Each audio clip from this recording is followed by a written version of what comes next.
She is a Chicago and Detroit-based architect, real estate developer, and educator, actually formerly with the University of Michigan, and is a Detroiter. She's originally from Detroit, and is currently a principal with HOK.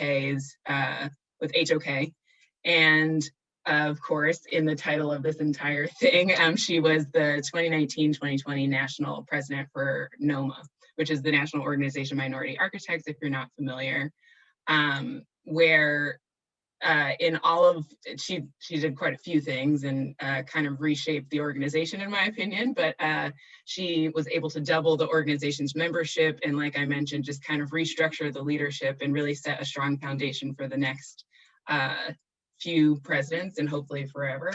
And so there's so many things that Kim has actually accomplished, but if you've ever heard of SEED, the Social, Economic, and Environmental Design Network, Kim is a founder, a co-founder of SEED, and one of Crain's Detroit 40 Under 40, many things. And so in 2020, she was also named the AIA National Young Architect of the Year. And of course, one of my favorite things, and actually how I know Kim, she is a Cornellian, go big red. I dressed in red today for the Cornell spirit, and then she has a BArch from Cornell, and moved on to get her master's of public administration from the Kennedy School at Harvard. And so if that wasn't enough things, Kim has prepared a really wonderful presentation for us that I definitely want to get into. But first, welcome, Kim. Thanks again, and take it away. Absolutely, my pleasure. It's a delight to be here. It's always good to come home. So even though it's obviously virtual space, yeah, I'm going to share a couple of slides just to actually share with you all what I've been sharing with people, virtually all over the world over the past year in particular. But there's some strong connectivity to Detroit, so I thought that you all should see it. And it talks a little bit about kind of how my journey started in Detroit, but also what I've been doing, not me just specifically as a person, but as a, as an architect and as a leader, specifically through Noma and some of the other efforts to help diversify the profession of architecture. So let me jump into the slideshow, and then we'll have a good conversation with my good friend Imani. So here we go. So something I often like to discuss is diversity, but I also love plays on words. So looking at how do we shape the future of the urban built environment. So this is something I talk about pretty regularly when I visit, with schools or companies or really anyone who will listen to me. This is what I talk about. But Imani already kind of went through my bio, but these are some of the points that I typically go through when I talk about my career path. But I always start with Detroit because that is where it all began.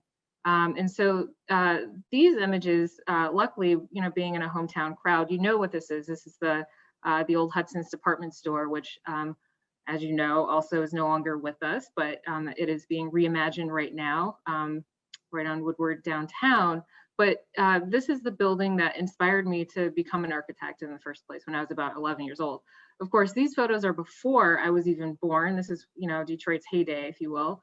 But the Detroit that I got to experience as a kid, particularly downtown, was this. And so this is an image that looks a little bit more familiar in terms of what I actually experienced as a kid, walking around downtown Detroit in the late 80s and early 90s. And Hudson's was a ghost of its former self. It obviously had experienced, like many parts of the city, a lot of disinvestment. And I remember learning what an architect did in a middle school art class, and I decided, well, if architects work on buildings and design buildings, then I want to become an architect so I can fix this building and fix Detroit, and then everything would be solved, right? Well, not exactly, because as you know, this is what happened to the Hudson's department store just a few years later in the mid-90s.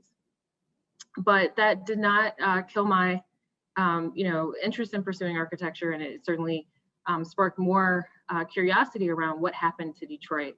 And so that prompted me to actually do my thesis project on essentially the question, what happened to Detroit, and like how can architecture be part of the solution? I won't go into the details of what my thesis project was, but some of my research, showed, images of, or it talked about what happened, but it also displayed some of the images that indicate a pretty healthy, dense urban fabric, as is shown in the upper left image here in the 1940s, and then that same neighborhood in the early 2000s. And I just through my research, I began to learn about things like redlining and frankly racist policies that created inequity that resulted in certain neighborhoods losing resources, losing population, and then obviously the suburbs surrounding Detroit began to flourish in the 50s and 60s and 70s, and just trying to understand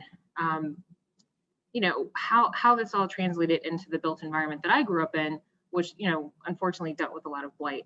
And so for anyone who's interested in learning more about specifically what happened, there's a really great book called The Color of Law by Richard Rostein, and it talks about how systemic disinvestment limits access to many things that are important to creating a healthy urban environment. So capital, education, jobs, quality foods, healthcare, transportation, technology, etc.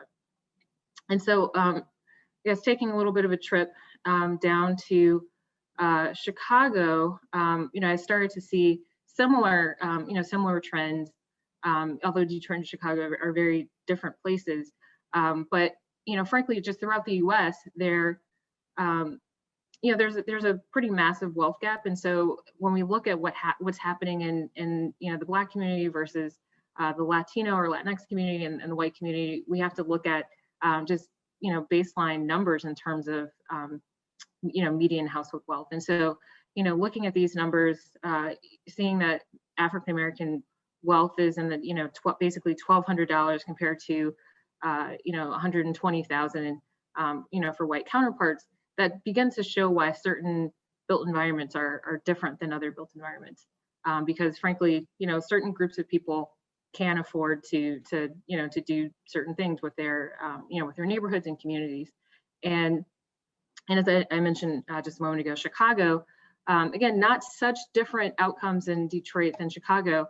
If we look at on the far right, unemployment, for those who aren't familiar with Chicago at all, the north side or the top of the map, that's there's the predominantly white areas of the city, and then the south side or the bottom of the map is predominantly Black, and obviously there's a diversity of people, but for the most part, minority communities are south, and more or less white communities are north. And so you can see like basically a heat map where the disparities are really pretty stark. But I think what's most problematic is the life expectancy. So if you look at the north side, most of those neighborhoods are experiencing a sort of average life expectancy of about 90 years. But at the bottom, or where it's red, that's a life expectancy of about 60 years. And so looking at a 30-year life expectancy gap, I mean, so we're talking about, the last slide talked about the wealth gap, and this is talking about the health gap. And so those are some of the things that, that really concern me as an architect. Like, how can we, as a profession, begin to help address some of those issues? And obviously, it's not just architects; it's policymakers, it's politicians, it's doctors, it's lawyers, it's really the whole community working together. But these are things that definitely cause concern. And so in 2020, I had an opportunity to write an article for Architect Magazine, and one of my quotes was that our duty as an architect is to protect the health, safety, and welfare of the public, and that means the entire public. So the buildings that we design, they're meant to shelter everyone safely and to the extent possible to create delight. But how do we address some of those issues that I just highlighted? And I think we must actively protect, and we have to work with our communities to make sure that we are doing our part to be a part of the solution. But the action must actually begin within. So looking at our own profession just as a starting place, these are the disparities that we're seeing in terms of representation. There are about 116,000 licensed architects in the United States. And just to give you a kind of sense of scale, there are more attorneys in the state of California than there are architects in all of the US. So we're a small but mighty profession. But within our 116,000, only 18% are women, 3% are Latino, 2% are African American, 4% are Asian, and less than 1% are Native American.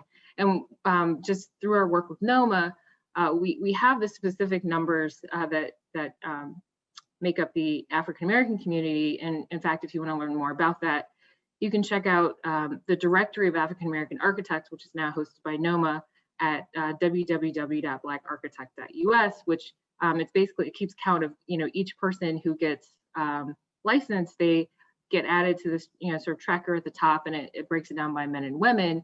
In fact, there are so few women that we pretty much all know the number, that we are in terms of the number of Black women. So I was the 295th Black woman to become licensed in the US, or the 295th living African American Black architect.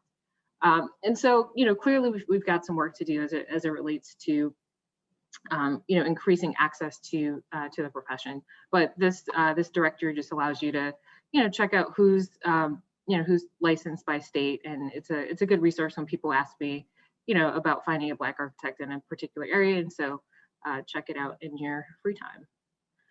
But this is why I was all in and remain all in for Noma. So my presidential platform for 2019 and 2020 was all in for Noma.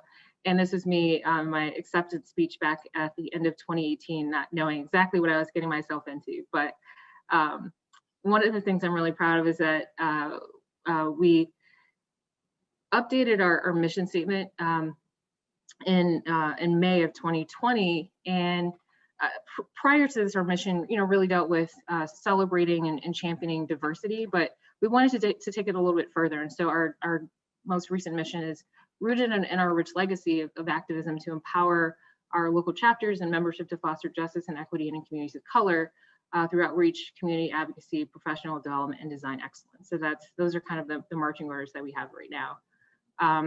And part of what we want to do, and partnered with, in fact, one of the other things about my presidency, I was intentional about partnering with a lot of different entities in the kind of ecosystem of architecture. And one of those was the AIA Large Roundtable, which represents the 60 largest architecture firms in North America. And so working with their diversity task force, we developed a 2030 diversity challenge, which is basically, looking to move that 2,300 number to double that to more than 5,000 within the next now 9 years, which is a very aggressive goal. But if we're all really intentional about achieving it, I think it's possible. And so for us to do that, however, we actually can't even look at elementary and middle school kids because they're not quite old enough. As I think most people know, it takes on average about 12 years to become an architect. And so we have to really focus on those who are in high school right now, those who are in architecture school, and those who have been on the path to licensure for a while.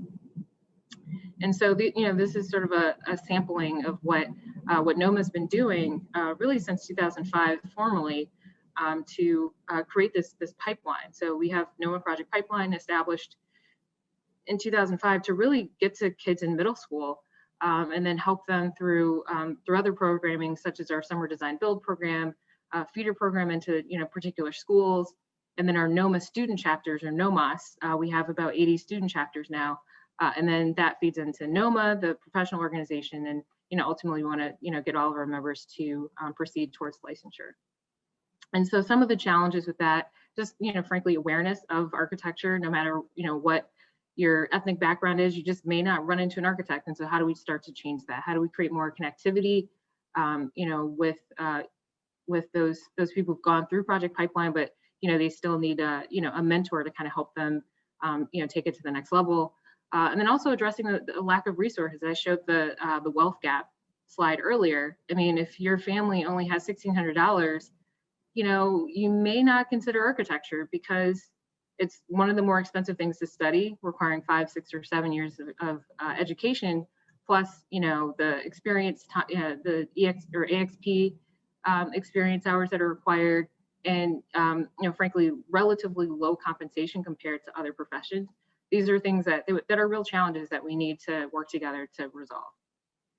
And so Tanya Allen, actually, I remember hearing her speak at an event in downtown Detroit. And I know she's no longer with the Skillman Foundation, but when she said this, she was. So just going with it.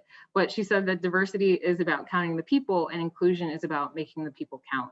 And yeah, I just thought that was a really compelling way to just simply talk about, you know, what we're trying to accomplish, you know, making every single person count. And so that is what my All In for Noma platform was about, creating access to the profession, the A in all, leadership, fostering, you know, greater opportunities for leadership for everyone, you know, who's interested. And so that's the second letter in all. And then the last letter is legacy. How do we, you know, really build upon the legacy of those who've come before us and celebrate, you know, the work that's been done and help to sustain that work. And so some of the programming, and this is really just a sampling, but I mentioned access programming, you know, relative to Noma Project Pipeline for Kids, the student design competition, which is actually how I got connected with Noma back in college many, many years ago. And then a brand new program called the Noma Foundation Fellowship Program, which basically matches new graduates with firms so that they can, you know, start to gain experience and you know, essentially get their career started. And then leadership programming, looking at you know, getting people involved with their chapter at the local level. One of my favorite examples is the Noma Nashville chapter. They created a coloring book and they actually sell it on Amazon.com, so that you know, when it's a chapter fundraiser, but also it exposes kids to architecture through coloring the work of Noma Nashville members. So I thought that was a pretty brilliant idea. But also getting people involved in the local and national boards. It's a great way to kind of gain experience in board service. And that's actually how I started working on boards back in 2006, shortly after graduation. Yeah, I was on the Noma board, and now I'm on like probably more boards than I should be on, but it all started with Noma. And then there's the annual Noma conference, which is an incredible experience that I hope that you all will have a chance to check out if you haven't already. In fact, you're in luck. It's coming back to Detroit this year for our 50th anniversary, which we'll hear a little bit more about later. But the annual Noma conference is another sort of leadership programming opportunity. And then last is legacy programming, looking at ways that we can, you know, again, celebrate our members. And so we have a decades-old professional design awards that we just renamed in honor of Phil Freelon, a brilliant you know, architect who we lost too soon in 2019. So we renamed the award program in his honor. And we also have a scholarship fund, and you know, we were able to name some of our fellows in honor of some of our members who we've lost, including Mr. Ken Casey. So that's just kind of a quick overview of some of the things that Noma does, and you know, that we continue to do. So when I left my post in December of 2020, which was just a few months ago, we had 35 professional chapters and over 80 student chapters. When I started at the beginning of 2019, we had 902 members, and I'm really proud of the fact that we got to 2,464 by the end of my term. Of that number, we had over 700 student members, and even though we had to convert our conference to an online platform for obvious reasons, coronavirus, we had record-breaking participation with over 1,700 participants, which from the year before, which was entirely in person, was 1,200. So we had, you know, a gain of over 500 people. And so, you know, when people ask, well, can I get involved regardless of your kind of ethnic background or what have you? Yes, you know, that's why I said, you know, it's all in for Noma. Yes, it's an acronym, but it's inviting all people to really get involved in the work. It's not just about, you know, Black architects or, you know, architects of color. It's about how do we create a more diverse and inclusive profession, and Noma is really at the forefront of that work. But we do work closely with our partners at AIA and NCARB, ACSA and NAB and AIAS and the whole alphabet soup of other organizations that are, you know, committed to the same kinds of things. And, you know, when should we start? You should start now. So in addition to your AIA dues, just go ahead and sign up for Noma as well. Check it out. Check us out at www.noma.net. And, you know, just to really emphasize why diversity inclusion is important if you aren't already aware. Sometimes there are just oversights, and I remember taking a screenshot of this image you'll see on the left here, where Stanford launched their Institute for Human-Centered Artificial Intelligence to basically have AI or artificial intelligence be representative of humanity, but they forgot to include anyone who is Black, right? And so they had 0 faculty members representing someone from the African diaspora, but they had over 120 people. And so that's an example of why it's important to be really thoughtful about diversity, because when you do that, when there are certain perspectives missing from the room, you can really, obviously miss something major. And so that's one example of things that, I'm sure they weren't intended here, but the point is, we've got to do better as a society and think to ask the questions like, who's missing from the room? Teams that are diverse are frankly stronger, and inclusion is important, because if you just have diversity but people aren't included, then it's not quite authentic. And so to learn more about diversity and if you need to make the case for diversity, which I hope at this point no one has to, but if you do, there's a really great book with actually lots of data and charts and stories called The Difference by Scott Page, and it basically talks about how diversity creates better groups, firms, schools, and societies. And it's not just about racial diversity, which I know gets a lot of airtime, but diversity of all kinds of different things. So age, skills, culture, gender, physical ability, et cetera. And then, just kind of one last thing about diversity at this moment. Diversity is happening. According to the Brookings Institute, by 2045, the majority of people in the United States will be people of color. And so that's anticipated as the first time, whites will not be the majority. Obviously they're still the majority compared to all the other races, but just overall, look at the chart. That's basically the point is, that's when we start to really see a demographic shift, which can have political implications, all kinds of implications. So in case you weren't aware, 2045 is not really that long from now. So we have to really be prepared, for a more diverse society, but also, society, particularly in the urban environment, that's becoming more dense. So density is happening right now in US cities. There are about 300 million people living in cities.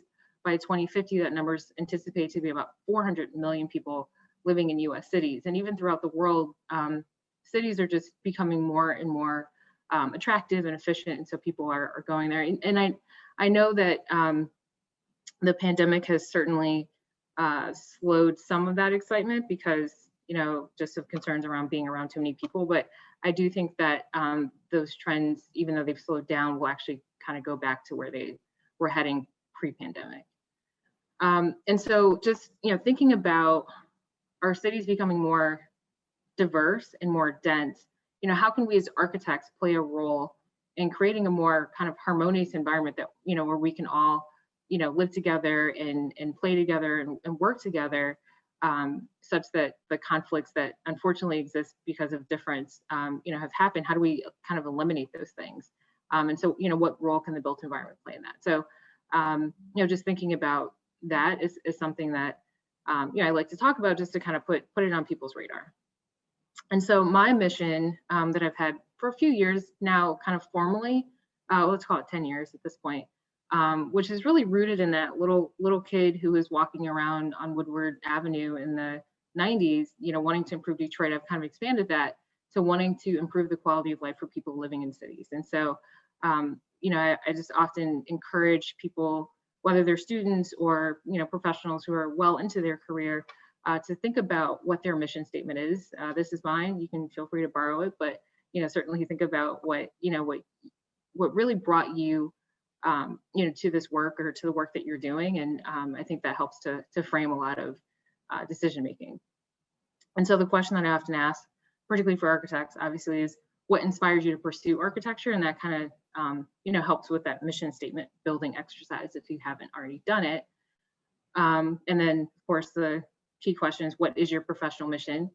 And then the other thing that I often try to share with people is just how important it is to build your advisory board. And even though Imani doesn't necessarily know it, she's a part of my advisory board, even though I was technically her mentor first, but I will call her with questions about things just like she calls me, even though, you know, I graduated many years before her. But I also have many older mentors, younger mentors, mentors my same age. You know, I just think it's important to have that, you know, close group of people that you can kind of pick up the phone and say, hey, I'm dealing with this challenge. What do you think? And so that's more unsolicited advice through this presentation here that I'd like to share with you. And then my final word of advice is turn your roadblocks into ramps. Being from Detroit, I love car and driving related kind of words of wisdom. So just thought I'd share that as well. And then the final thing I would share, I think some of you, or I hope some of you have seen the public statement that Noma put out after the tragic murder of George Floyd. We put a statement out just a few days after that at the end of May of 2020. And part of the statement that's really kind of lived on beyond the many, many words that were written is this brave statement. And so, you know, we just ask people to be brave. So which again, because I love acronyms, it's banish racism, reach out to those who are grieving, advocate for the disinherited, vote in every American election, and engage each human that you meet as you'd want to be engaged. And I kind of put this together as a way to help people just feel a little bit better oriented as to like, what do we do? Because, you know, when that was happening, we were still relatively new into the pandemic. You know, obviously we're dealing with a lot of stress and trauma. And then, you know, with the racial awakening that was happening, this was just part of Noma's response to, you know, letting people see like what, you know, what we think we could at least begin to do to be brave and to move forward in this important work of creating more diversity, equity, inclusion in our profession. So I'll leave it there, but thank you for listening, and I will turn it back over to Imani Day to pepper me with questions. Well, first of all, I want to say thank you for that presentation. It's always good when I hear you speak, but this presentation in particular, I think, is perfect for one, AIA Detroit and this group that's joined us tonight. So thanks for that. I had, you know, some prepared questions, but now I'm going to go off script. So all right, go for it. Going rogue. Have fun with it.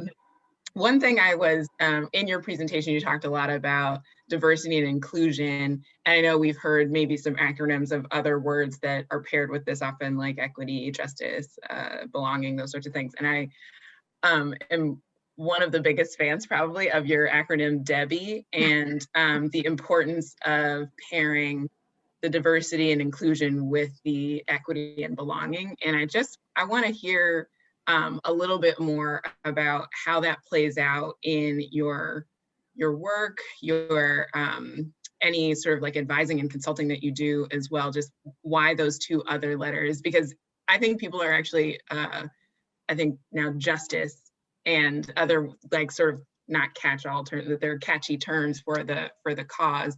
But you chose a different acronym and I want to dig into that. So can you talk more about that? Yes, I love to talk about my friend Debbie, which again, acronyms, I love them. Diversity, equity, belonging, and inclusion. And so one of the things that I think is really important, especially in my work at HOK. So in addition to, you know, helping to lead our Midwest practice, I'm also the firm-wide co-chair for our Diversity Advisory Council, or DAC. And so myself and two colleagues, we, you know, we're really kind of leading that effort on behalf of the firm. We work closely with the executive committee of the firm, but each of our 23 offices around the globe have a representative who serves on the Diversity Advisory Council. And the main question that, you know, we meet every other month, and we certainly do, you know, do sort of more tactical things in the meantime, but our key question is, how are we fostering a sense of belonging within the firm? How can we, you know, really make sure that people, you know, are attracted to HOK and that they want to stay at HOK and see a future for themselves? And so, so that's what we've been focused on. And belonging is one of the key things that, you know, that we really have honed in on, because if you don't feel like you belong, then you will start to look at opportunities elsewhere. And so, diversity kind of goes without saying, and I kind of talked a lot about that in my presentation. And we talked about how important inclusion is, but belonging is where you feel like you're at home, like you feel like, okay, this is a place where I can grow and develop and really lead my career. And so, and then also in terms of equity, how can we ensure that more young people see themselves represented in leadership? And certainly, most large firms have some work to do in terms of diversifying at the highest levels. But the fact that I'm a principal at HOK, I think makes that seem more possible for younger people who are, deciding to look at firms and, looking around to see where they could see themselves grow. And so one of the things that we do within the firm is we have a biannual career and opportunity survey. And so everyone in the firm gets surveyed, and they just get a chance to talk about, it is a set of structured questions, but once we kind of get the results, we actually set up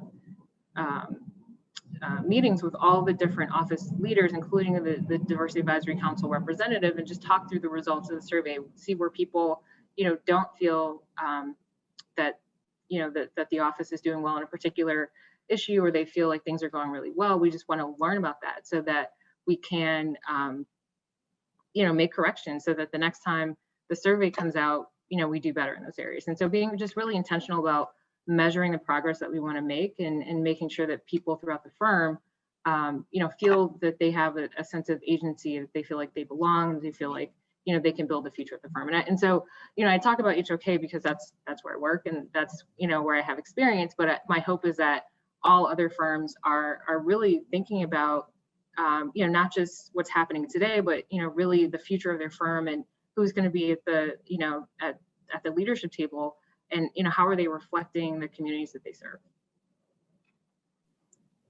Yeah, I think that's one thing that's always been really special to me about Noma as well, is that if for some reason you don't, for various reasons, you maybe do not feel like you belong, in the broader profession of architecture, the Noma environment really does remind you that there's some place where you do belong, and there's a group of people who can relate. And so I think in terms of just the term belonging, again, and one quote that I never remember who said it, I actually only remember that you said it, Kim. And so the "you can't be what you can't see" quote is something that I always, who is it? Yeah. So people often give Michelle Obama credit for saying that, because she said it at the AIA convention a couple years ago. And so I quoted her thinking that I knew what I was talking about, but then it was written about in an article where I was at this event speaking, and then I said this, but then the author of the article corrected me in writing, and actually it was Dr. Marian Wright Edelman. So I will always remember it was Dr. Marian Wright Edelman who said that initially. Michelle Obama borrowed it, then I borrowed it, and now you're borrowing it. So it's like. Well, I want to give the lineage of credit, but one thing I always think about, and I know a little bit about your Detroit story, and you being a young person walking around the city and thinking, I would like to be an architect, and sort of start to resolve and solve problems in that way. And to me, I was not able to think in terms of architecture until someone else said it to me, and I could see a person doing it, and I could understand like what it actually was.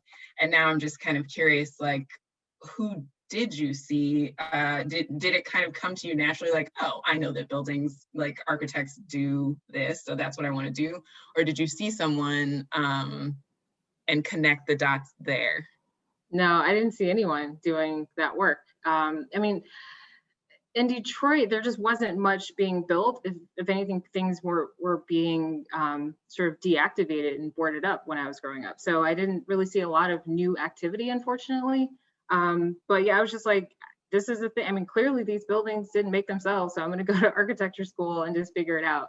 I was lucky that I actually also, I got a scholarship to attend Cranbrook, and so that was a great way to really introduce myself to architecture in a more formal way. And then that set me up well to apply to architecture school, and obviously that worked out. So that was kind of the beginning of it for me. So the first architect that I met was actually, when I was in middle school, they found an architecture student, and I don't remember any of the details. I just remember it was a young woman who came and helped me like understand how a scale worked. And then I never saw her again, but like that was it for quite a while. And then architecture school happened. And, really the first Black practitioner that I saw who actually wasn't a professor at Cornell was David Adjaye. Well, I should now say Sir David Adjaye. He wasn't Sir David Adjaye then, he was just regular David Adjaye, but he came to speak at Cornell, I think in like, I don't know, 2003 or 2004, and he had this really incredible portfolio even then. And that was my first time really seeing someone, who looked a little bit more like me, giving a major kind of lecture at Cornell. And then I got to experience Noma, and to your point earlier, Imani, like, yeah, you definitely feel a sense of belonging there, because you're like, oh, like all these people can relate to kind of being like one of the only people in their class, or in their office or whatever. And so it's almost like a family reunion, which is why I think people were really sad when we couldn't convene last year in person for the conference. But I think are pretty excited about this year, assuming that things go well with the pandemic. But the point is, I do get the notion that certain people who can't actually see someone doing it, they just wouldn't necessarily have the ability to just kind of force their way through it anyway. And that's one of the reasons why Noma Project Pipeline is so important, because we actually are proactively going into communities, talking to guidance counselors, and just trying to spread the word as much as possible. So that there are more kids who have access to just the opportunities that architecture has to offer. Yeah, that's an interesting point, talking about Project Pipeline, and a little bit about what you mentioned in your presentation, that it takes on average, which I didn't know this, but it takes on average 12 years to become an architect. Is that like reaching people in Project Pipeline times, like middle school, high school, and then 12 years from then? That's when the if I'm not mistaken, according to like a somewhat recent NCARB study from the initiation of the NCARB record to licensure is about 12 years. So you'd have to maybe just everyone out there double check that. But I mean, it makes sense. I mean, I started my NCARB record in college, and then I had to do all of my exams, because I think back when I was doing it, you couldn't do your exams concurrently with your experience. And so, and I mean, these exams are hard, so it just takes a while. But yeah, I mean, I think that the number of years is starting to improve, because NCARB is working on, different things to help make it not quite as inefficient of a, process. But yeah, it's pretty involved. As you know, I mean, you did it, so.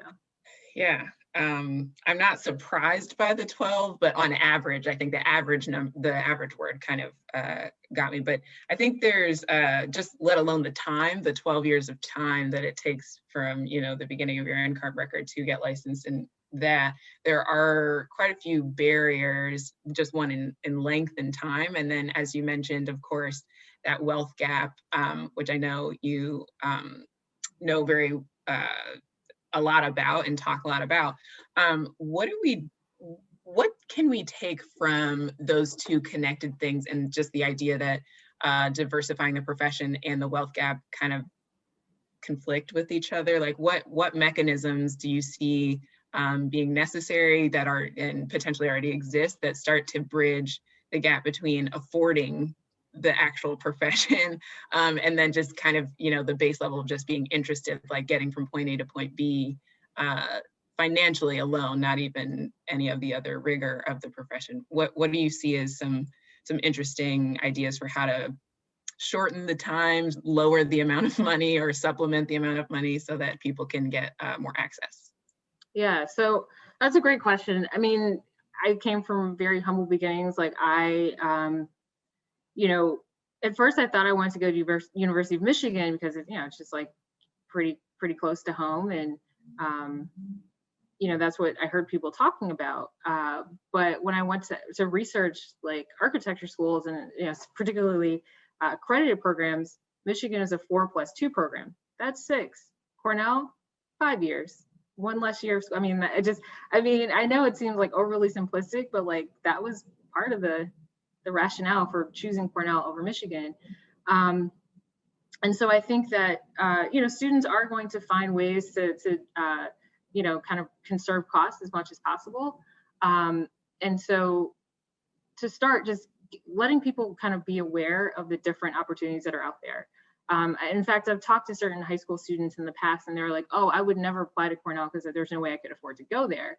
Luckily, when I was a kid, I would price tags didn't really intimidate me. I was like, oh, we'll just figure that out later. And so luckily I did qualify for pretty substantial financial aid. And then also I was very fortunate that like my church had a scholarship program. And so, I was able to kind of get through with that stuff. But, I think we have to be really intentional about getting the word out about the opportunity that architecture has to offer. And then specifically like what people do once they have the idea in their minds that they want to be an architect. Okay, well, but specifically, how do I pay for it? Like what kinds of programs are out there? What are the scholarship or fellowship resources that I can tap into, or even financial aid? I think frankly, we need more people to kind of sit with students and like do almost like one-on-one counseling, or even, small groups to say, okay, like what's your situation? What are your priorities? Like, some people like they're afraid to leave home. And so that limits them to kind of what's in the geographical kind of area. And so how do you, help them find the resources that can, kind of cover their needs. But yeah, that's part of the reason why I actually just accepted a position with the Architects Foundation on the board to actually help with creating more opportunities for scholarships for students. But also thinking of things like, work study in college, which, I had participated in.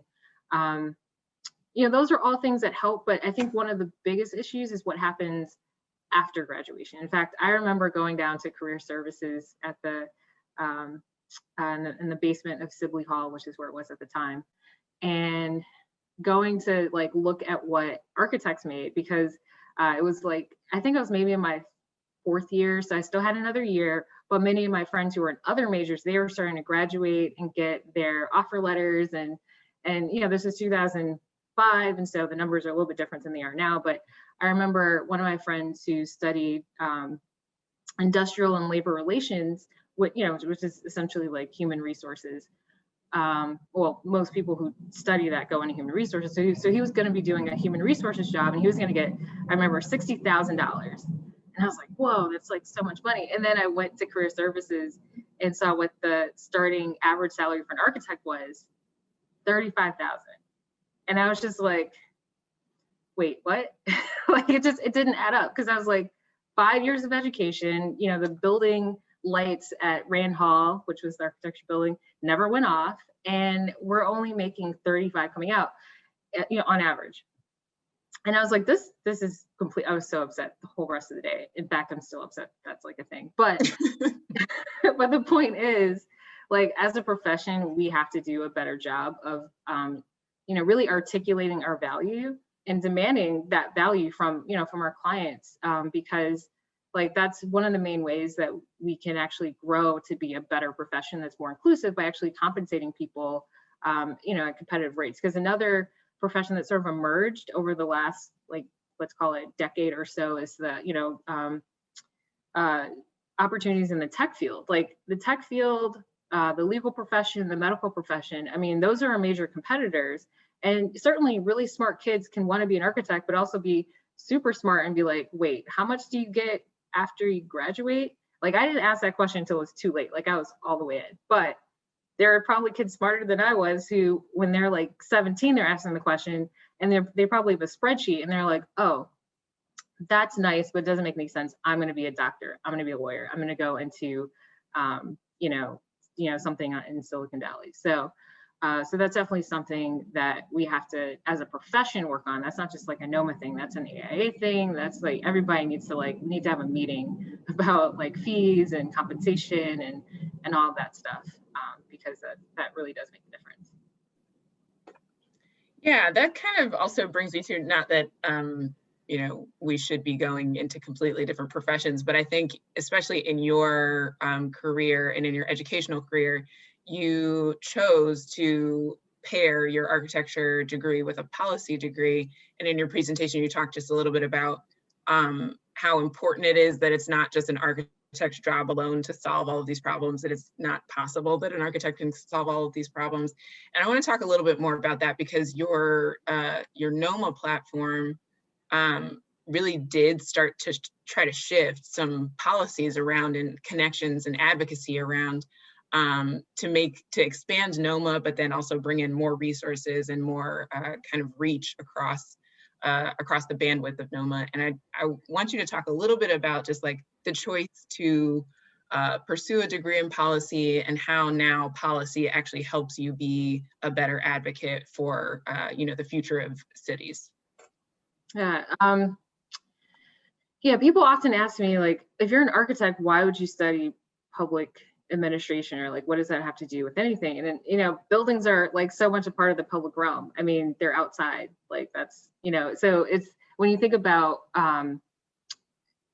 how policy drives development, how policy drives like the way that things are financed, and all kinds of things, it made sense to me to really start to kind of unpack who the different sort of like decision makers are beyond the developer, but like who are they trying to appease in terms of for example, if a developer is looking to acquire city-owned land, then they need to actually do certain things to kind of make the case for that acquisition. And they also have to entice investors and certainly get funding. And so it's this whole ecosystem of things that while studying architecture was obviously helpful to really understand the kind of physical built environment dynamics, I think that there's a whole policy environment that's also important. And I think policy design is not unlike building design in the sense that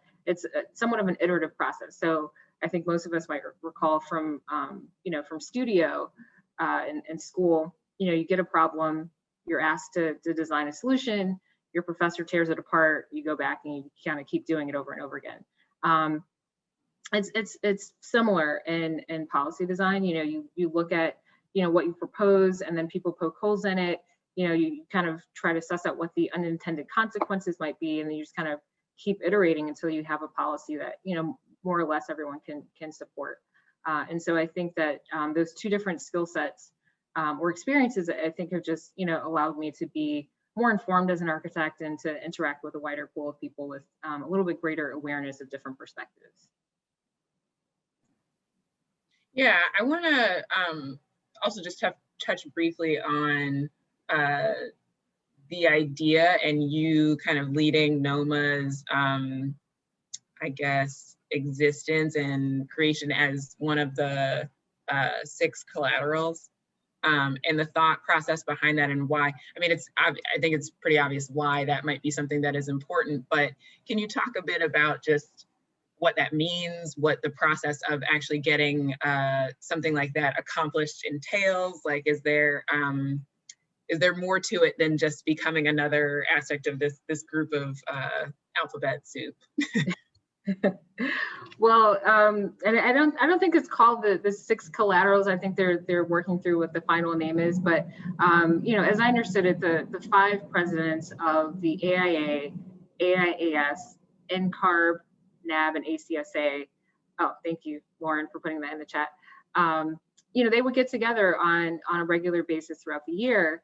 And with Noma, at least during this time, was turning 48 when I was president, and I was like, Noma's been around for a while, and we're in a lot of these meetings, sort of not the president's meetings, but a lot of meetings about what these organizations can and should be doing. And so the thought was, how do we have a seat at the table, essentially? Have our president, the Noma president, be at the table with these 5 other presidents as they're talking about how to solve the problems of the profession. And so I was very grateful that I was able to build a relationship with with all 5 of those organizations over the course of my term, and just, have frank conversations about why I felt it was important that Noma had a voice and had a little bit more agency, because Noma is the organization that really is focused on that sense of belonging, whereas I think NCARB, they're known as the regulators. AIA supports the professionals. AIS supports the students. ACSA, they support our educators, and NAB is kind of the regulators of education. But Noma, we're kind of like the the community builders, so to make sure that everyone feels like they have somewhere to be in the profession. And so we want to work with all of our different partners to just make sure that no matter who you are, where you're from, what you look like, your gender, any, just whatever dimension you bring to the table, you can find a place for yourself in architecture, period. And, obviously the education and testing is important, because at the end of the day, we do have to protect the health, safety, and welfare of the public. We need to make sure buildings don't fall down and be good professionals. And so we don't think that we should make the process just like, hey, anyone want to be an architect, come on in, like we just give you a pen. Like, that's not how it works. But we do want to make sure that there are systems in place that offer resources to those who really want to do this work, so that we can ultimately have a strong and diverse and inclusive profession.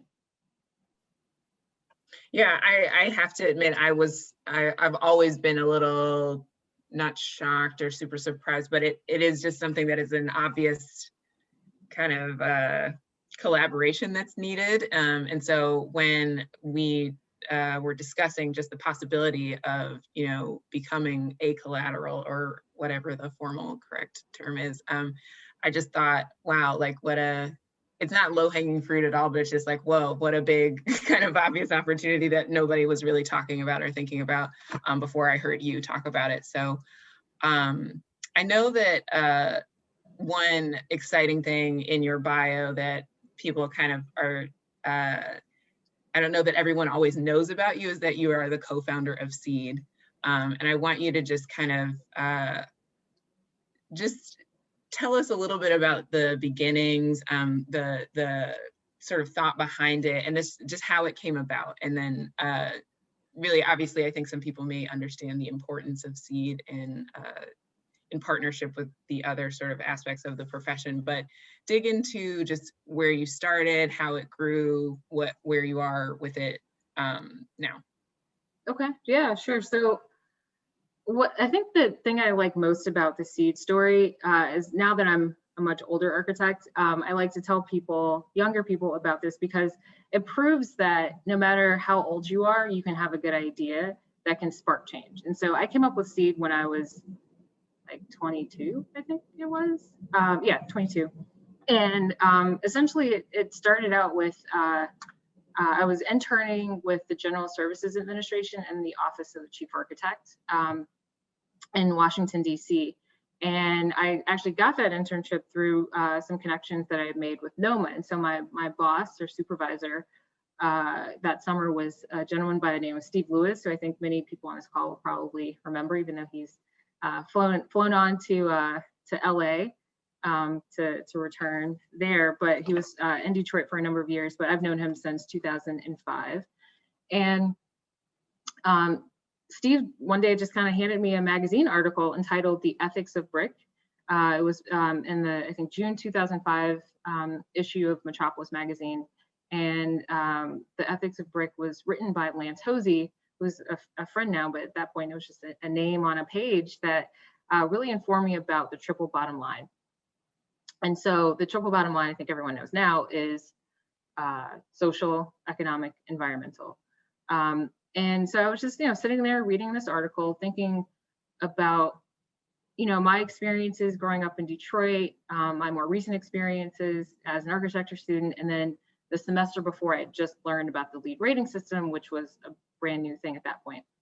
And so I was just sitting there thinking, well, there should be something like LEED for social issues, and we should call it SEED, because that just seemed like a good way to do that.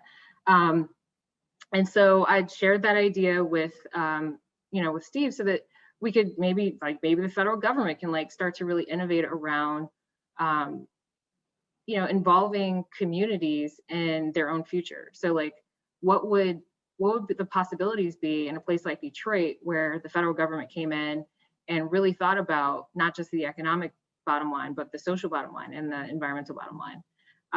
And so long story short, I was able to kind of spend the balance of that summer researching, if there were any precedents for this, which there really weren't. And, so I fleshed the idea out a little bit, and then Steve Lewis had an opportunity to go to this Harvard Loeb Fellowship Roundtable that next fall, so basically a few months later.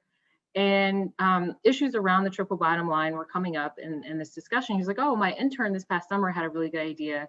We could potentially create a rating system for social issues and call it SEED. And everyone's like, oh, that's a great idea. And so that's kind of how it started. And he was like, well, wait, you have to like not take Kim's idea and like, involve her in the whole effort. And so, so my first SEED meeting with kind of the whole group was in January of 2006. And that's kind of where this group we now call ourselves the Seedlings all kind of came together. But, we're all over the country, even the world now, but there were probably like 30 of us in that initial meeting. And, we all are just really committed to our mission, which is to advance the right of every person to live in a socially, economically, and environmentally healthy community, which seems like just at base level something we should all be like, passionate about, or at least, think is a decent idea.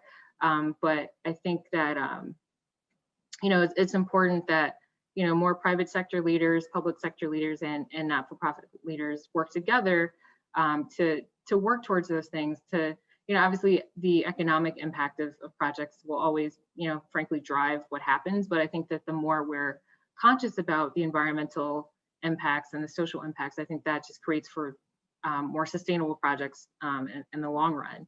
And so in terms of my continued involvement with SEED, I got pretty busy with work, my day job, and I was also on the board for Noma pretty early after graduation. So SEED was officially adopted by Design Corps, and so Design Corps has kind of been driving it since then. But every once in a while, the Seedlings will come together for a particular project, or we just kind of support each other in different ways. So so I would say that my involvement is less active now, but we did, and by we, Noma, we had an opportunity to work with SEED and the NAACP this past year on an awards program to really celebrate projects and programs that really kind of embody the SEED principles. So that was a more recent involvement, but just on the day-to-day, I kind of leave it to the team. Well, such early brilliance, obviously. That's an interesting story. I think that's one of the least, I don't know that a lot of people know that story about you, or that that was the kind of track of SEED. So thanks to you for giving us that. And obviously today, it's still going and still active. And I think we're seeing so much more of why it's important now, and how we maybe could have embraced it even more in the past. But now I think the momentum is actually picking up quite a bit. So still, it was maybe a little bit before its time, but I think this is like it's matured enough to kind of be a resource that I think communities can start to leverage for their benefit, which is great. Absolutely. I also just want to take well, first we're at the hour, and I don't want to take up all of the time with only my questions. And so I want to pivot into some questions from the audience that we got potentially before tonight and then tonight as well. And so some rapid fire. The first one, which I think is fun, is would you do it again? Would you do the Noma presidency again? It was so much happened. Like 2020 itself was just like a whole thing. But yes, I would do it again. I think that if I were to do it again, I'd probably do a few things differently. But for the most part, I think it was a really incredible opportunity to grow as a leader and to see Noma through like a very, very tumultuous time. And by tumultuous, I mean, everything that was the pandemic, the economic downturn, the racial awakening.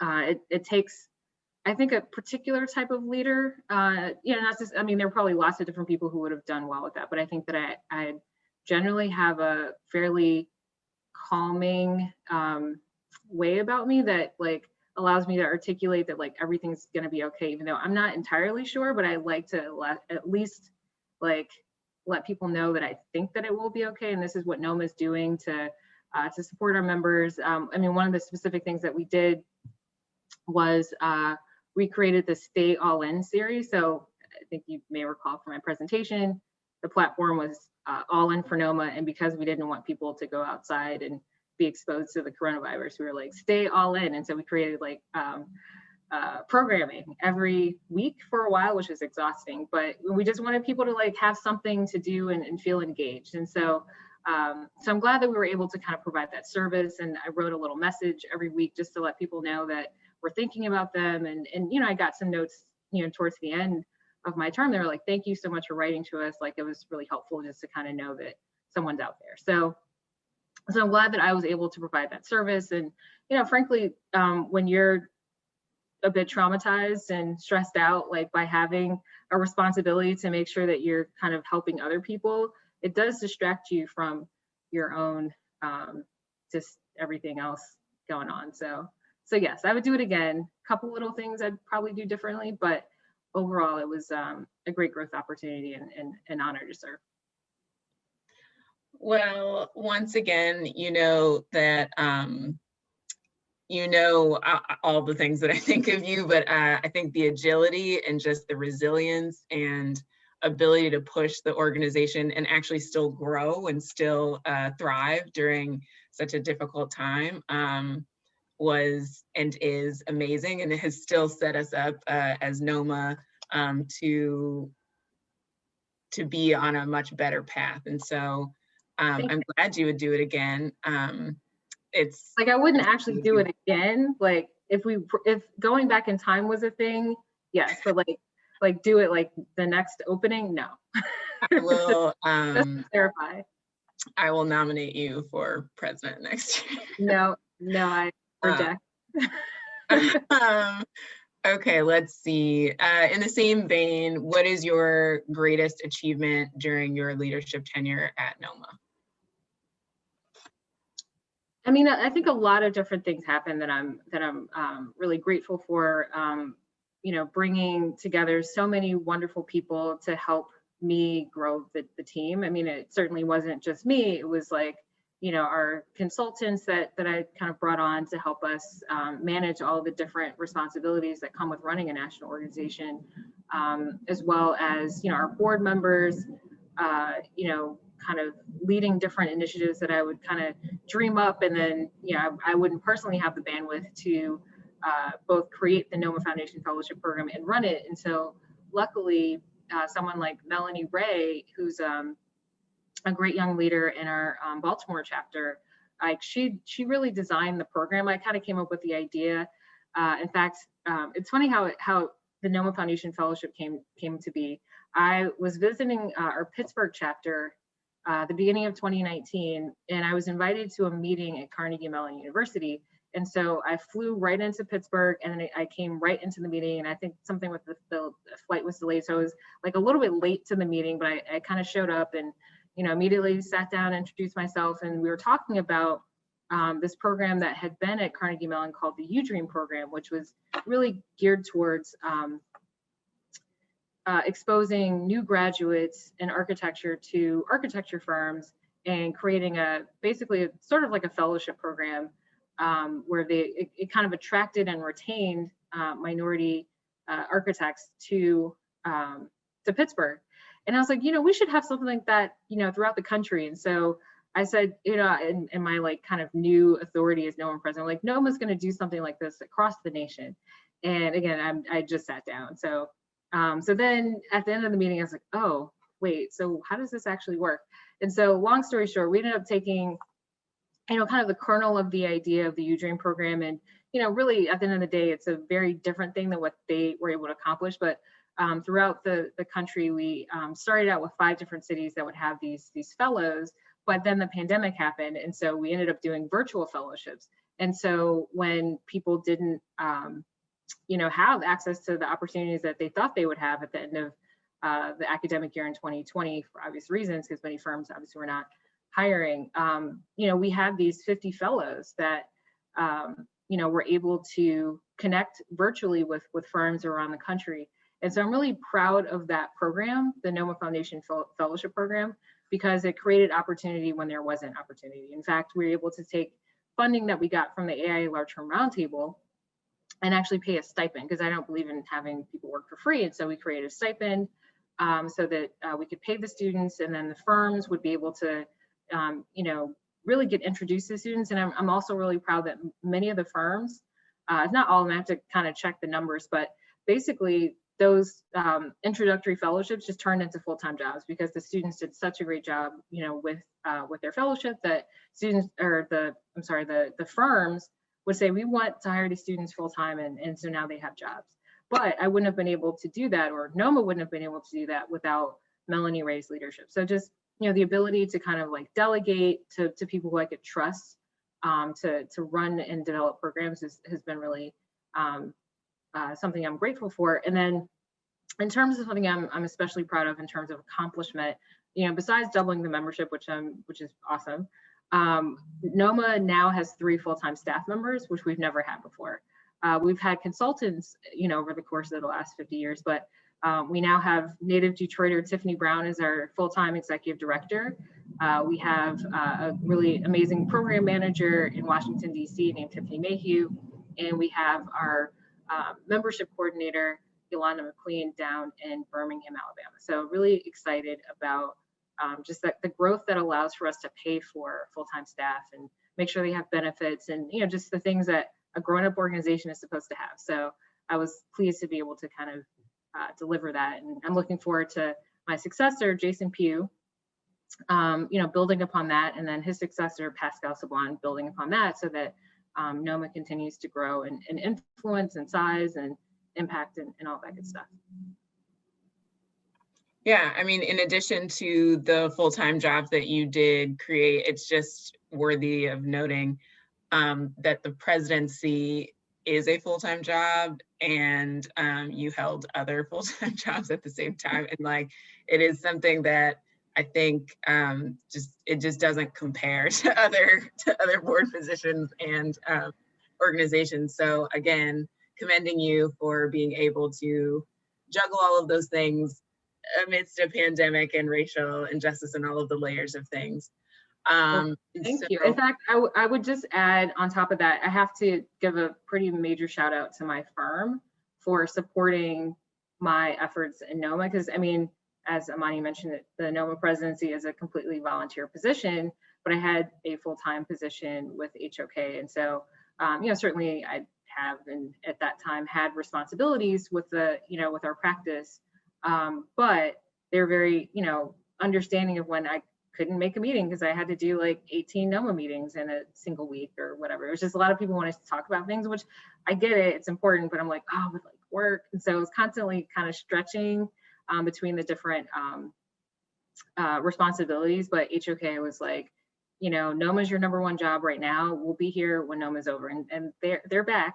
So I'm definitely keeping busy on the HOK side, but I'm also still the immediate past president of Noma. So I'm still on the board for the next 2 years, well, to the end of 2022. So here to support Jason and his presidency, and, kind of be that person who's quietly in the back, raising my hand if I have advice that I think is critical. If you haven't seen in the chat, Craig Kolstad said, when I grow up, I want to be like Kimberly Dowdell. And I Thank agree. you, Craig. I appreciate that. I think everyone should grow up to be themselves, just the best version of themselves. We have some more interesting questions. Has your tenure in Chicago enhanced your perspective on Detroit's progress toward a more equitable future for its residents?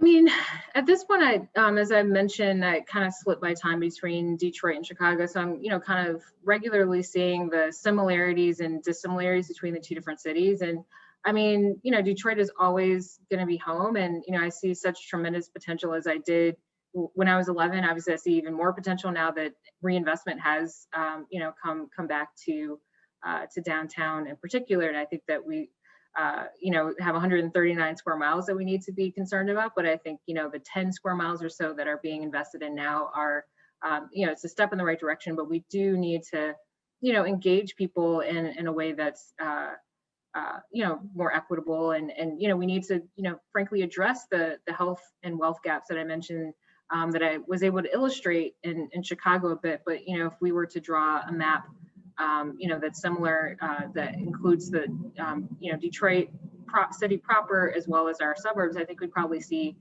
some of the same trends.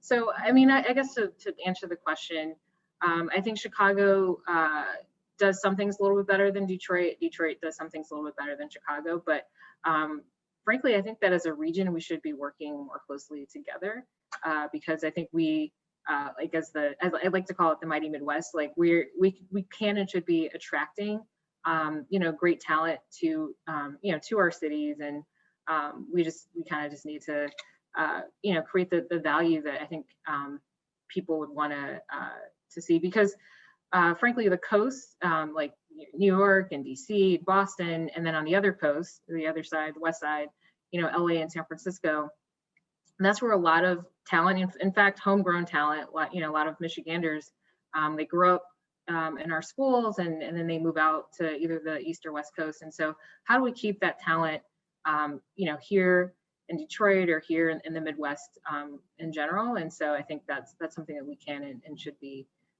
focused on. So hopefully that answers the question a little bit. Yeah, I totally agree, just in terms of the regional effort, and that the cities, though they are very different, there's a lot of common ground that can be moved. The progress can be collaborative. And so since you are in both places anyway, I'm sure that we will get some collaborative efforts out of that alone. But let's see, I have another fun question, and let's do maybe a couple more questions, and then we'll wrap up. And then we'll show the video, right? Well, we won't show it, but we'll talk about. We have to link it, and I believe Jason Cole potentially put that in the chat, but we will link it at the end for sure. Okay. Okay, so this question is, if every person would do just one thing to support racial justice in this industry, what would it be? Just one thing. Well, I mean, it was actually part of the BRAVE statement, although because I needed it to start with an E, it was a little clunkier than I wanted it to be. But the gist of it is, do unto others as you'd have them do unto you, right? And so, like, if you were new in the profession, what would you want, for other people to do to kind of help you along? And so, just imagine, how you'd want to be supported, and then find someone else to support. And they could look like you, or they could not look like you. But make sure that the reason that they don't look like you is not because of like racial reasons, just like, you just happen to have found another mentor. But I think that, or mentee, I should say, but I think that, Detroit and also Chicago deal with segregation and similar, like Detroit and Chicago are like two of the most segregated cities in the United States. And I don't know that people know that, but it's like a real thing. And so in addition to doing unto others as you'd have them do unto you, like, try to be intentional about finding other people who don't look like you and having conversations. And, maybe it's a mentee-mentor relationship, or maybe it's just, a colleague, and just like taking them out for, I guess at this point, virtual coffee, and just kind of like just getting to know people, because what you'll find is that there's more that we have in common than not. And, just my experiences, living, starting out in Detroit, which, I think most people know, is predominantly African American, and then the experience in high school, which was a predominantly white environment, and then college, which was very diverse with a lot of international students, and then living in DC, and also living in Rome for a while, which was a whole different experience. And then back to Detroit in 2015. You know, I've lived in a lot of different places, and at the end of the day, like, people are like super similar. Yes, they're like big cultural things like that are obvious, but like when you really like get down to it, like we're all basically kind of the same kinds of, like, we're all human, right? And so find the humanity in other people, treat others as you'd want to be treated, and then be intentional about you know, mentoring someone who doesn't look like you. And again, if you can't find someone, like, just mentor someone, but you know, if you can find someone who maybe has a different background or gender or whatever, you know, try that. This does not prove that point, but I do want to just kind of talk about mentorship for a second, and just speak to, like, when I was in school, and I was looking for some direction, and I really didn't have any mentors at the time. I reached out to you, and that was in 2009, I believe, maybe 2008, 2009. And so here we are, more than a decade later. And I want to just kind of stress the importance, and have you kind of stress the importance of that mentorship and that advisory group. My question would really be, well, first, obviously, thanks for being a mentor. Kim is honestly, I had a conversation with Kim about moving to Detroit, and then moved to Detroit. She kind of gave me her Detroit blessing, and it's a lot of how I got here and how I've made a lot of career decisions. So I agree that if you could do one thing, that the mentorship is a lot of the battle, just because if you can see someone and you can actually get access to a little bit of guidance, it goes a long way. But my question for you would be, obviously you have a large network of people, and you must have a pretty strong advisory board, personal advisory board. And I'm just curious if you want to share who those people are and what that actually looks like what some of your advisory board, like in some cases, I always think it's nice to have like someone who is practicing architecture proper, someone who is, you know, doing other things, and make it super diverse in its own, right? So what does your advisory board look like? What does that mentorship look like? Yeah, well, my advisory board is fairly diverse. And as I mentioned, Amani, I consider you part of my advisory board, even though it started out with, you know, me serving as your mentor. You know, so having people who are younger, because I guess they tend to be a little bit better with technology, and I don't know, some stuff that you just don't have time to deal with when you get older. But also people who've been around the block and have experiences that you haven't yet had. So we started with Amani, and then I mentioned Steve Lewis, who to this day is a great mentor. I was just texting with him earlier. Kathy Dixon, who is a former Noma president, who actually introduced me to Steve Lewis, which is how I got the position with GSA back in 2005. But also, like, I have several mentors at HOK who are, you know, primarily, you know, older white men who are just like, hey, like, you know, I can, you know, help you like navigate, you know, XYZ situation, or, you know, I think you'd be great, you know, doing, in fact, that's how I kind of switched from more traditional architecture to, you know, kind of the seller doer kind of marketing business development model, because my mentor at HOK, like, that's what he does, or, you know, what he did in New York and what he does now. And he, you know, kind of actually was part of the conversation about me coming back to HOK, and, you know, coming in as a principal. And, you know, even earlier today, he sent me an email that, you know, even though he's in the New York office, you know, he got a lead about something that's in Chicago. And, you know, so it's like he continues to help me, you know, all these years later. And then even outside of architecture, there's a woman named Sheila C. Johnson, who is an incredible mentor. She's in fact, so interesting timing. So tomorrow, if anyone has time, if you happen to watch Good Morning America, specifically Good Morning America 3, which is the midday version, there's a segment that's going to air about my mentor, Sheila C. Johnson. I happen to be featured in the segment, talking about the fellowship program that she created at Harvard, where I was in the inaugural class of fellows. And so, you know, the journalist, Kira Phillips, she asked me, you know, she asked me about the impact of the fellowship, which I talked about, and she also asked me about what I do. And so I talked about architecture. So yeah, I talked about the importance of architecture and shaping our future and the future of cities in particular. So I'm not sure exactly how much of the interview, you know, will make it into the segment about Sheila Johnson, but the point is, like,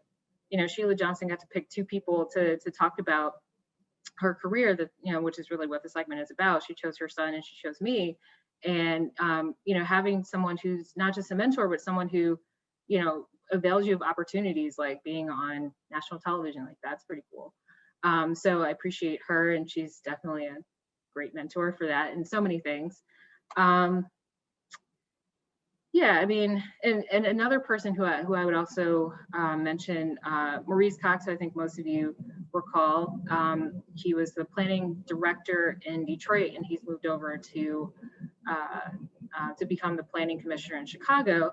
Another fun fact, he was also a seedling. So I've known Maurice Cox since 2005 as well, because he was in that original group that came up with the, you know, that kind of developed the seed idea. So, and I don't get to talk to him as often as some of my other mentors, but definitely Maurice has been an inspiration. So that's just a sampling, but there's so many people who I, you know, respect and admire and, you know, call upon to support me in different ways. So if I miss someone, it's just blame it on the head, not the heart.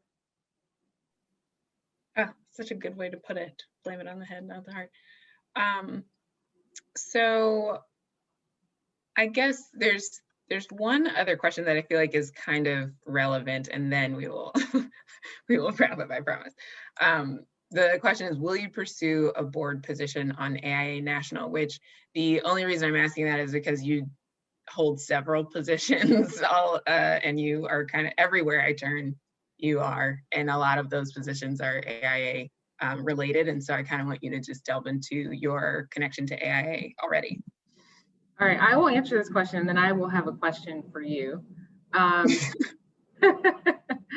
So the short answer is I have no plans to pursue any kind of formal position with AIA. Like, you know, I'll kind of like serve on certain committees or help out with certain things from time to time. But, you know, I do want to, you know, focus on my day job a little bit more, especially after this whole Noma thing became much more of a thing with the pandemic. So I think I just need to kind of like stabilize my life a little bit more. And, you know, I'm certainly not counting it out, you know, in perpetuity, but I have no immediate plans or ambitions to pursue anything. So my question for you now is, so you're involved with Noma and AIA in Detroit, and to some extent nationally, like you do stuff with Noma National. I think often AIA calls on you to kind of do things nationally as well.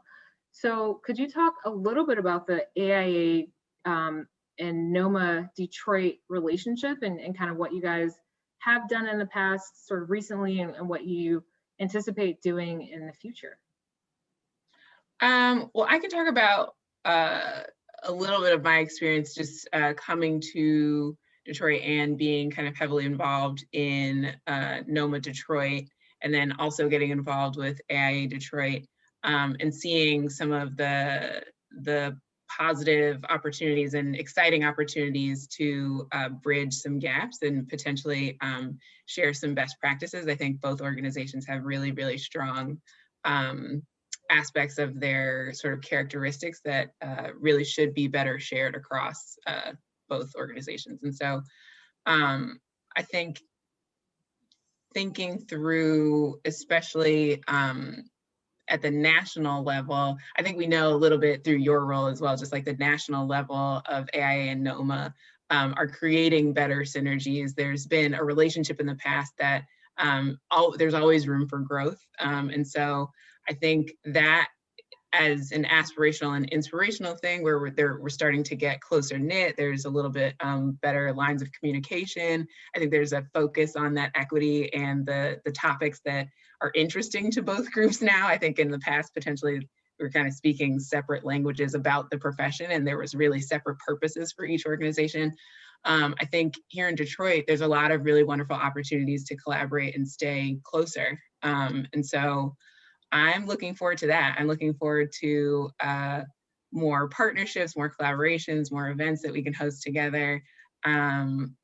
We share a few members like across organizations as well. And so I think to that point, as I mentioned, there's always room for growth, but I think that there's a lot of positive synergies between the two now. And so excited to see where both organizations head with it. And of course, as I mentioned, like my national, I'm not on the board, I'm kind of a part of like an empowerment leadership committee with the National Board of Noma now, and still in my director role as at AIA Detroit.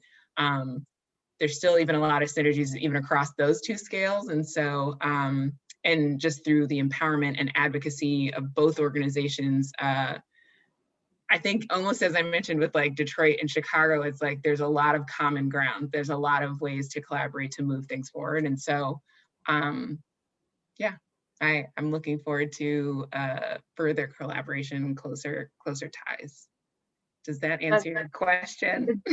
Answer my question. I think that an opportunity for collaboration probably includes the upcoming Noma conference that will be in Detroit as Noma celebrates 50 years, October 20th through the 23rd, 2021. So yes, I think I see it in the chat there. So we hope that everyone will consider joining us at the Noma conference later this year. We are still planning for an in-person event, certainly prioritizing health and safety, but there will also be a virtual platform because we don't expect, you know, as many of our members as we'd like to be able to make the trip. So keep an eye out for that. And then Amani, would you like to tee up our video? Well, the link is, so whenever we share videos, it is very choppy and uncomfortable for everybody. So we have shared the link to the Noma Detroit, which is the 50th anniversary. If you don't know already, Noma was founded in Detroit, and it is kind of an epic moment for the organization. And as I mentioned, the collaboration between AIA and Noma could not be more paramount in terms of this year and this conference. And so please click the link. Please stay close to the updates for the conference as well. And obviously, we'll stay tuned to see how we are able to attend, whether it is in person or not. But I'm excited to see people actually coming to the city again. I think in maybe 2011 or 2012, the conference was here last time, and a lot has changed. A lot has changed, and so I'm really excited about that. And Lauren just kind of plugged, like, consider joining Noma. I think it's important that, like, I will never, I know a lot of times organizations, like, or firms rather, kind of make you choose whether they cover one membership or another, or like you feel like you kind of have to financially choose. I think it is really, really important to be a part of both organizations. And this year, I think people figured it out and joined Noma as well. And so a lot of momentum on the Noma front, and joined with the AIA, the reach of the AIA, the size and the scale and the power of the AIA, I think is huge. But I'm gonna get off my Noma advertising soapbox for a minute and ask my last question, because I think it's a really cute way to wrap things up. And it's a genuinely important question now that you've accomplished so much and have done so much. What's next for Kimberly Dowdell? Well, I appreciate the question. I don't know. I feel like I kind of need to still catch my breath from the last couple of years, honestly. But I did create a website for myself a couple of weeks ago, which I'm putting in the chat right now. So you guys can check me out there. And I think I'm going to be writing a book potentially this year. Like, that's kind of, it's just as I process all that happened, I'm kind of like just taking notes. And I'm like, this could be an interesting book. So, so that's maybe on the horizon, which I'm excited about. Yeah, just catching my breath, being focused at work, and then, you know, being on these different boards that I'm on. But that's pretty much it for now. That's still more than enough. I am really excited for this book. I feel a lot of gratitude toward this group and toward you, Kim, for sharing so much with us tonight, and everybody for sticking around for an hour and a half, and the great questions, the good energy. So thank you, one, to Kim, thank you to Patty Rooney and Lauren Myrand, always, for all of the things that you do, but particularly helping this event come together really smoothly. Thanks to AIA Detroit, thanks to Noma National, thanks to Noma Detroit, thanks to everyone. Unless there are any other last words or anything, I will sign off with a have a good night, everyone. Stay safe and stay warm. I was just going to say one more thing. Thank you, Okay. Amani. Well then. Thank you, Amani, for being a great fireside chat host. I enjoyed our conversation. And for those of you who want to watch the video, make sure you click that nomadetroit.org link now, because once the session ends, like, you'll be like, wait, what was that link again? So click it now. Oh, yes, yes. And then basically click the arrow that's in the middle of the screen that you'll see when you click the link. And we hope you enjoy. We actually had a lot of fun putting that video together. We hired a local Detroit artist, a poet, specifically Jessica Caremore, and a musician, John Bunkley, to create an original score. And it just, you know, features Detroit architecture, you know, some of our members. It's a really beautiful piece. It also has a pretty prominent role played by our own Imani Day in the beginning to kind of set the stage. So I think you'll enjoy it. But, you know, just, it's always good to be, you know, virtually home. And just thanks for listening, and it'll be great. Thank you, Kim. Thank you, Imani. What a fantastic discussion. We've got nothing but compliments rolling in the chat box, which people can save if they wish by clicking the 3 dots in the lower corner. That they will be able to save a text file with all of those juicy links in there. Otherwise, once again, thank you for joining us, everyone, for our first Commons event of the year. Please stay in touch with AIA Detroit. We have more Commons planned for us in the future that we're super excited to share with our Metro Detroit community and beyond, obviously, because Kim is in Chicago. Kim, thank you again for being such a superstar tonight, and Imani, for all of your wonderful questions and moderating. We really appreciate it.